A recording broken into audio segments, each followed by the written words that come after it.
السلام عليكم. مدرسة قاعدة في بيتها لا بيها ولا عليها ولا مستنية أي حاجة. المهم جرس الباب يرن، تفتح تلاقي جايلها حتة طرد هدية خطيرة من أكبر مصدر للبرفانات في العالم. والسبب إيه يا ترى؟ هي قصة النهاردة نصها حصلت مع واحد مشهور كبير جدا، والنص التاني حصلت مع ابني. تعالوا الأول نقول القصة اللي حصلت مع أكبر مشهور في العالم في البرفانات، ودي قصة حقيقية وهو اللي كان بيحكيها بنفسه. بيقول إن هو صغير كان في ابتدائي عنده 9 سنين. كان في مدرسة شيك قوي أنيقة قوي، هدومها دايما كده مكوية ونظيفة، برفاناتها حاجة كده مش ممكن. يعني بيقول من كتر ما هي كانت بتدخل ريحتها حلوة قوي كلنا كنا ننتبه ليها، ومن كتر ما هي مهذبة قوي في لبسها وفي أخلاقها وفي طريقة كلامها معانا، احنا كلنا كنا بنحبها جدا، بنحبها لدرجة يعني انتوا ما تتخيلوهاش. المهم جت في يوم المدرسة دي وكانت عايزة تديهم شوية كده حاجات عن اللبس، ازاي انت وانت نازل رايح المدرسة ما تلبسش اي حاجة، ما تتنزلش ان انت تنزل بأي حاجة، لازم هدومك تكون مكوية نظيفة، ألوانها منسقة وريحتها حلوة. والولد من كتر ما هو معجب بيها وريحتها حلوة قوي فقال لها ازاي يا ميس يعني ننزل وريحتنا حلوة؟ قالت له النظافة دي ارخص حاجة في الدنيا، شوية مية وشوية صابون دايما تغسل بيهم جسمك وايديك ووشك، هتبقى في منتهى النظافة وريحتك هتبقى حلوة. المهم الولد حط الكلام ده في دماغه، وتاني يوم وهو نازل بصراحة راح واخد ازازة البرفان من ورا باباه ورش رشة كده عشان تبقى ريحته حلوة، وكان مهتم جدا ان كل حاجة فيه في شكله تبقى حلوة. راح بقى المدرسة وهو فرحان جدا، والميس دخلت له وبرضه اتكلمت معاهم كتير عن المواضيع دي، وان هي دايما كانت قد ايه حلوة ومنظمة.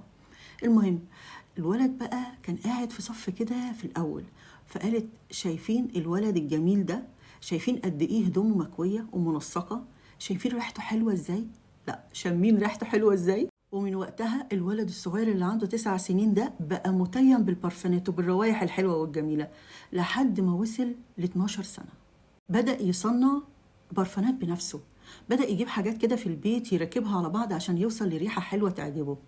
رخيصة بقى غالية مش مشكلة، المهم ان هو اشتغل على نفسه كتير جدا، اشتغل على نفسه لدرجة ان هو بقى من اكبر المشاهير في العالم في عالم البرفانات.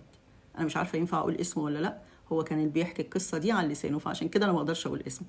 المهم ان من كتر نجاحاته في العالم حب يكافئ نفسه. يكافئ نفسه بايه؟ ان هو ينسب الفضل لصاحبة الفضل. عمل حفلة كبيرة جدا وبعت لها على البيت الميس بتاعته اللي كان ساعتها عنده 9 سنين وكانت لسه شابة، كبرت شوية واتجوزت وخلفت، بعت لها هدية فخمة جدا، عطر من اللي هو عمله وسماه باسمها، وقال لها ده هدية من شخصية كبيرة قوي في البرفانات، طبعا هي كانت عارفاه، وبيدعوكي لان انت تيجي وتحضري الحفلة بتاعته. عملت كده فعلا واخدت ولادها وجوزها وراحت الحفلة، وراح علشان يقول لها ان انتي صاحبة الفضل في اللي انا فيه ده كله. قالت له ازاي؟ بدأ يفكرها بنفسه من وهو عنده 9 سنين وهي كانت بتعمل ايه. والغريبة اللي هو قالها ان هي الميس بتاعته على قد ما عوامل السن بدأت تبان على شكلها لكن لسه زي ما هي أنيقة ونظيفة وريحتها رهيبة. المهم قال لها انا كان عندي 9 سنين وحضرتك في المدرسة كنتي بتعلمينا وبتقولي لنا. قالت له اه. قال لها من ساعتها انا حبيت الروايح والبرفانات وعشقتها من كلام حضرتك ومن ريحة حضرتك اللي كانت بتبقى تحفة، كلنا كنا بنبقى حابين انك تبقى قاعدة جنبنا او واقفة جنبنا. طبعا دي قصة حقيقية، وقد ايه المس او اي حد بيدرس للاطفال الصغيرين بيأثر عليه وعلى شخصيته يمكن كمان على مستقبله. اما بقى نص الحكاية التاني الحقيقي اللي يخصني انا، للأسف يعني للأسف هو كان بيأثر بالسلب على الولاد. يعني على قد ما حد من المدرسين سواء ميس او مستر ممكن يرفع الولد فوق ويأثر عليه وعلى مستقبله، ممكن برضه ينزله تحت. المهم اللي حصل ان ابني كان في شهاده الاعداديه وجه متضايق قوي. بقول له ايه في ايه؟ امتحانات اخر السنه طبعا انتوا عارفين يعني. فقلت له هو الامتحان صعب؟ قال لي لا. قلت له امال ايه؟ قال لي قعدتي هي اللي صعبه. قلت له ليه؟ قال لي انا قاعد في اول ديسك. قلت له طب ايه المشكله يعني؟ قال لي المستر قاعد جنبي في الكرسي جنب الديسك لان انا اول ديسك في اللجنه، فهو قاعد ريحته وحشه قوي. قلت له ايه؟ قال لي اه قلع الشوز وريحته وحشه قوي، انا مش قادر احل ممكن تنقليه. قلت له انقلك ازاي؟ ما ينفعش.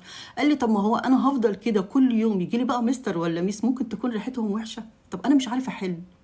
ودي فعلا حاجة ممكن تأثر على ابني بالسلب، ممكن تقلله في الدرجات، ممكن تخليه قاعد متأذي، ده كفاية ان هو بيمتحن يعني. او حاجة زي الميس دي ترفع البني آدم لفوق، تخليه يبقى عنده شغف بيها وباللي هي بتعمله. بجد يعني انا مش عايزه اقول لكم ان احنا كاهالي احنا علينا نص التربيه، وانتوا يا مدرسين في المدرسه عليكم النص التاني. انتوا ممكن تساعدونا في ان ولادنا دول يبقوا اعظم الناس، وممكن تساعدونا ان ولادنا دول ما يعرفوش يعملوا اي حاجه، بالعكس يفتكروا لحد دلوقتي المشكله او المأساة اللي كانت في حياتهم بسببكم.